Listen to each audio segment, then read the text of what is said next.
A paz do Senhor, meu querido irmão, a paz do Senhor, minha querida irmã. Que alegria estarmos mais um dia reunidos para estudar a palavra do Senhor. Aqui quem vos fala é o evangelista Joel Ramos e hoje nós estaremos estudando Jó capítulo de número 21. Então eu quero te convidar nesse momento. Vamos estudar a palavra do Senhor?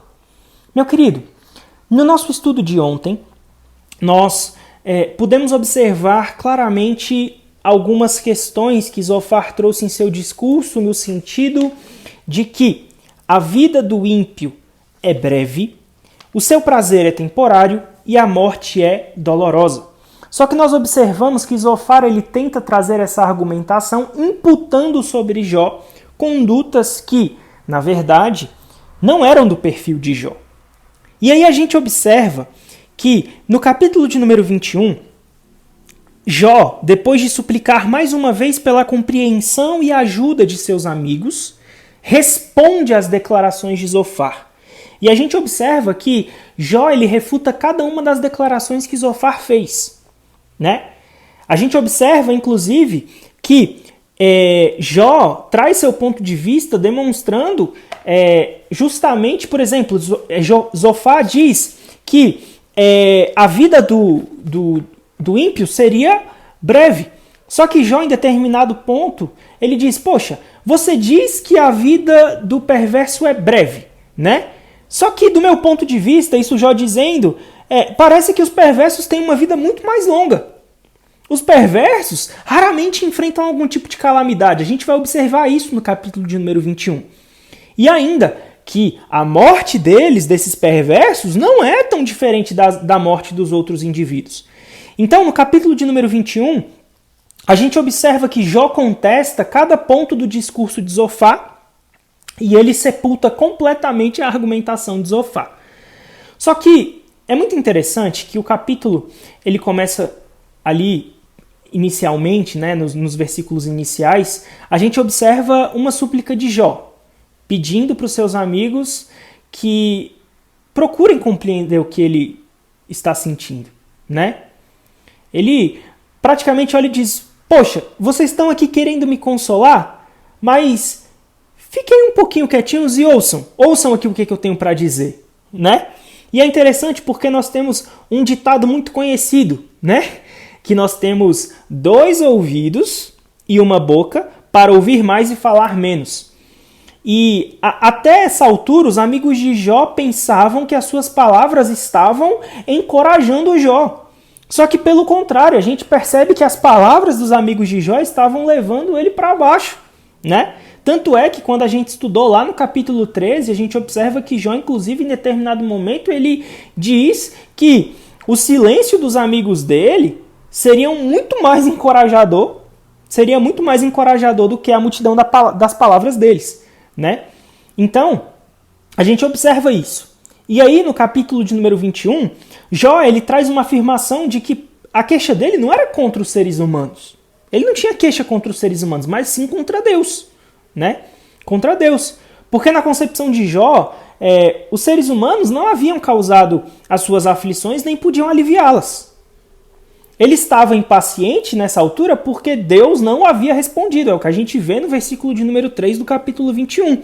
E quanto mais Deus esperava, mais a situação de Jó se deteriorava. Né? A gente vê no versículo 5. Olhai para mim e pasmai, e ponde a mão sobre a boca. Jó ele refletia sobre o que estava prestes a dizer. Os seus pensamentos estavam agitados e ele estava completamente cheio de emoções ali sobre o que ele estava vivendo. Ele não se tratava mais ali de um discurso meramente improvisado, né?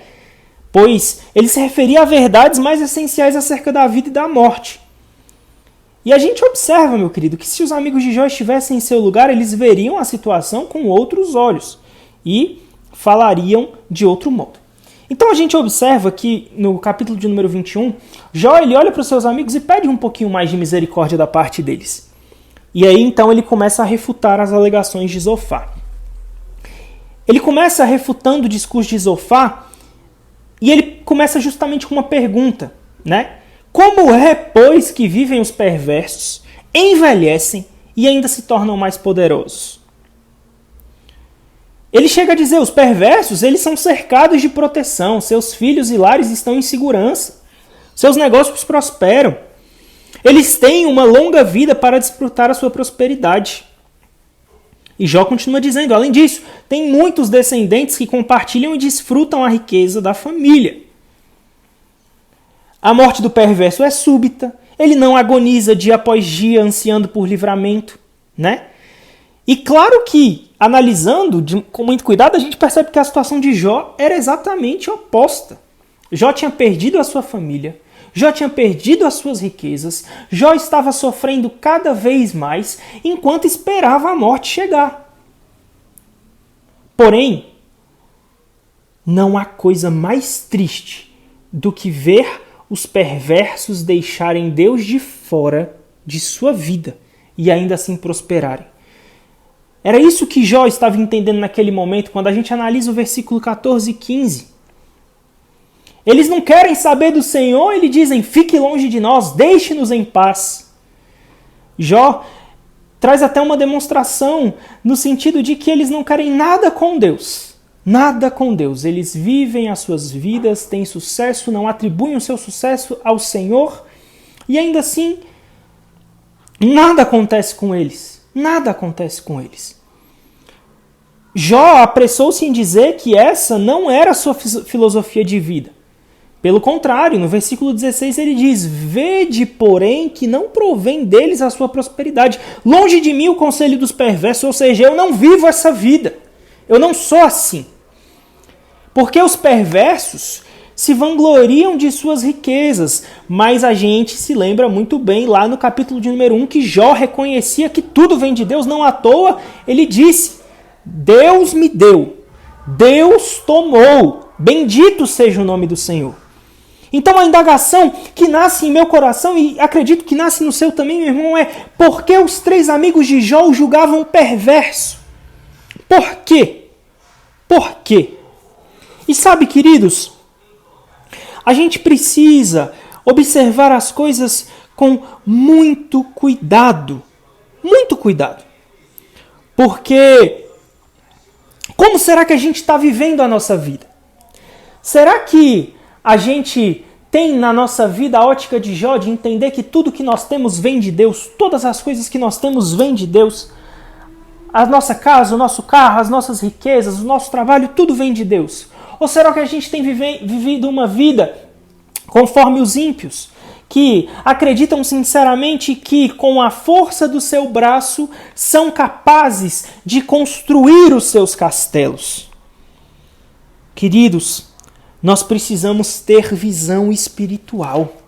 Nós precisamos entender que todo o sucesso que nós adquirimos vem do Senhor. Todas as coisas que nós alcançamos vêm do Senhor. Não é mérito nosso. Tudo vem de Deus. E aí Jó ele continua respondendo Zofar. Depois de trazer uma demonstração de que, pelo contrário, Zofar tinha dito justamente que a vida do perverso era breve, Jó diz para ele, não, peraí, meu amigo, a vida do perverso pode ser longa. A vida do perverso pode ser longa.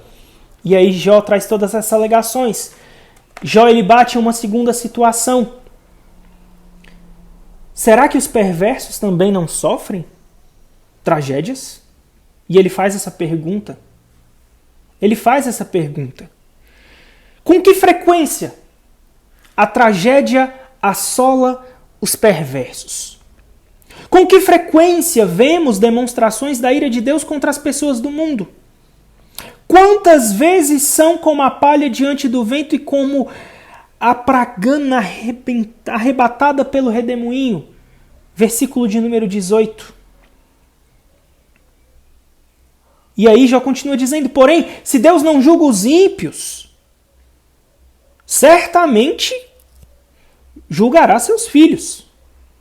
Tanto Zofar quanto Elifaz haviam argumentado sobre essa questão. E, meu querido, é evidente que os dois ali se referiam a Jó, que tinha perdido todos os seus filhos. Só que Jó indaga, poxa, mas que julgamento é esse? Que julgamento é esse? Se um homem vive em pecado, então que sofra pelas suas transgressões. Depois que ele morre, que lhe importa o que acontece com a sua família? E sabe, querido, a gente, nas Escrituras Sagradas, tem respaldo claro que demonstra que os pais não são castigados pelos pecados dos seus filhos, e nem os filhos são castigados pelos pecados dos pais. Porque a alegação dos amigos de Jó era justamente que os pecados que Jó tinha eram tão grandes, tão grandes, tão grandes, que Deus tinha tocado nos filhos de Jó justamente por causa do pecado de Jó, só que isso era totalmente contrário ao que a Bíblia nos mostra. Os pais não são castigados pelos pecados dos filhos e nem os filhos são castigados pelos pecados de seus pais. Sim, eu entendo. Os pais podem ser profundamente magoados pelas transgressões de seus filhos. E sim, pode acontecer de nós sermos tomados de tristeza quando vemos alguém, um ente querido, sofrendo as consequências dos seus pecados, mas nós precisamos ter em mente que o julgamento de Deus sempre é justo. Deus jamais imputa aos pais os pecados dos filhos e nem imputa aos filhos os pecados dos pais. Só que os 3 amigos de Jó foram cruéis de tal modo ao insinuar que os pecados dele haviam causado a morte de seus filhos. Zofar, inclusive, no capítulo anterior, diz que a vida de uma pessoa perversa era curta, só que Jó ele refuta, afirmando que os perversos muitas vezes tinham vida longa, como eu já te falei aqui. Zofar, mais uma vez, afirma que os prazeres dos perversos eram temporários, pois o julgamento de Deus lhe sobrevinha de repente, mas Jó perguntou, vem cá, Zofar, estou parafraseando, com que frequência você vê isso acontecer? Qual a frequência que você vê, meu amigo Zofar, isso acontecer? E na sequência, Jó responde ao terceiro argumento de Zofar. Porque no terceiro argumento de Zofar ele diz que a morte do ímpio é dolorosa. É dolorosa. Só que Jó ele traz um argumento trazendo a demonstração de que os perversos morrem. Sim, mas morrem como qualquer outra pessoa. Até porque a vida e a morte estão nas mãos de Deus. Então, quem é o ser humano para querer ensinar a Deus? Ou se dizer capaz de explicar os caminhos de Deus? A gente vê justamente essa argumentação de Jó no versículo de número 22. A gente também vai observar que mais lá na frente, quando Deus se revela a Jó, Deus faz essa mesma pergunta a Jó, né? Deus faz essa pergunta. E em vez de Jó questionar Deus, Deus é que faz as perguntas para Jó, conduzindo a verdadeira humildade. E aí Jó ele observa que algumas pessoas morrem quando estão na flor da idade, quando parecem desfrutar a saúde perfeita, enquanto outras morrem lentamente de enfermidades dolorosas. Meu irmão, há quem desfrute uma vida longa e feliz, enquanto outros passam os dias em meio ao sofrimento. Mas a morte é a mesma para todos. No sentido mais estrito, não existe morte infantil, morte trágica ou morte súbita, pois não importa quando ou como, porque ela sempre será morte. É isso que Jó traz aqui na sua argumentação. O rico vai morrer, mas o pobre também vai morrer. O incrédulo vai morrer, mas quem crê também vai morrer. Todo mundo vai virar pó, onde os vermes os cobrem. A gente vê isso no versículo 26 do capítulo de número 21. É evidente que Jó aqui está falando de morte física, tá? Ele não está falando de morte espiritual. Ele está falando aqui de morte física. Até porque a gente sabe muito bem que as escolhas que nós fazemos nessa terra, elas reverberam na eternidade. Mas aqui, nessa situação específica, Jó está falando de morte física. Morte física. E sabe, a gente observa que muita gente, inclusive nós cristãos, não gostamos de falar da morte em geral. Ou mais especificamente, falar da nossa própria morte. Ninguém gosta de falar de morte. Ninguém gosta de falar disso, né? Só que aqui a gente observa que Jó ele traz toda essa argumentação para mostrar para os seus amigos que a morte vai chegar, tanto para o perverso quanto para o justo. Né?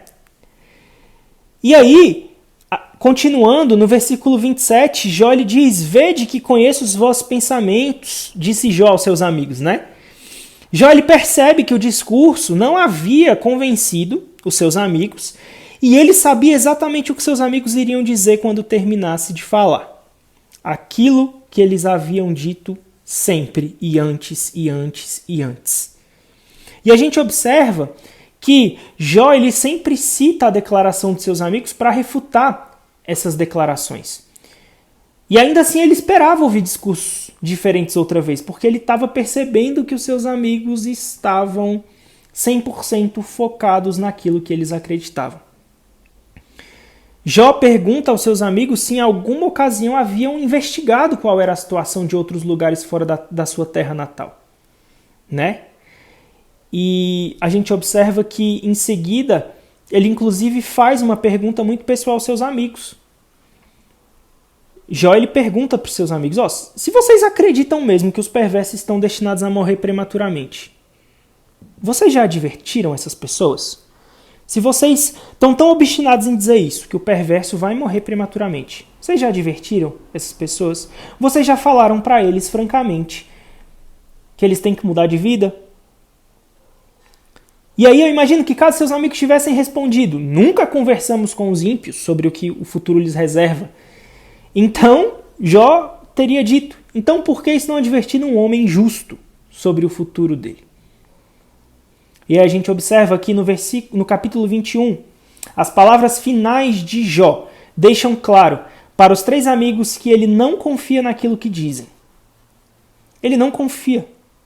Seu consolo é em vão. As respostas que eles dão a ele não passam de falsidade. Não passam de falsidade. Ao atacar Jó, os 3 amigos foram desleais e pecaram contra Deus. Em vez de ajudar Jó, eles o estavam fazendo se desviar.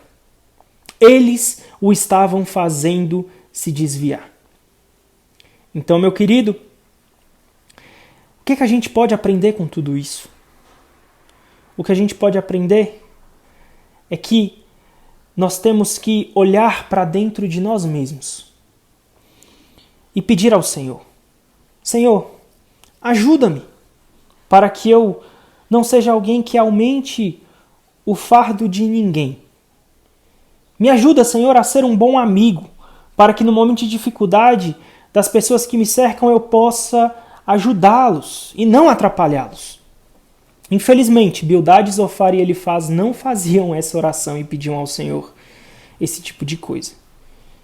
E talvez, meu querido, seja o momento de nós olharmos para dentro de nós mesmos e pedir ao Senhor para que Ele nos transforme de tal modo que nós possamos olhar com mais compaixão para a dor e o sofrimento das pessoas. Meu querido, era isso que nós tínhamos a estudar sobre o capítulo de número 21. E eu te espero no nosso próximo áudio para nós estudarmos o capítulo de número 22. Que Deus te abençoe. A paz do Senhor.